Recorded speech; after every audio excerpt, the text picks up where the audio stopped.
जी नाजरीन, खबर शामिल करते हैं स्पेन से, जहां से सोशल मीडिया पाकिस्तान के प्लेटफॉर्म से हमें अपडेट कर रहे हैं मुमताज सहोत्रा।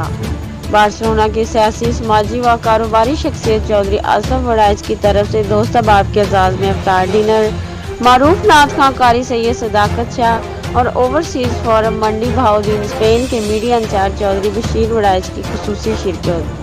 बार्सिलोना के मरूफ नौजवान बिजनेसमैन चौधरी आसफ वड़ाइच ने बार्सिलोना में करतबा रेस्टोरेंट में ग्रैंड अफ्तार डिनर का एहतमाम किया। पाकिस्तान के मशहूर नात ख्वां कारी सैयद सदाकत शाह और चौधरी बशीर वड़ाइच की खसूसी शिरकत के अलावा काशिफ रजाक, डायरेक्टर कुंदस सुपर मार्केट, चौधरी एहसान अली वड़ाइच, चौधरी बशीर अहमद वड़ाइच, चौधरी अकरम वड़ाइच और दीगर ने शिरकत की और चौधरी आसफ वड़ाइच की रिज़्क में बरकत के लिए नेक तमन्नाओं का इजहार किया। चौधरी आसफ वड़ाइच ने तमाम शरका का शुक्रिया अदा किया।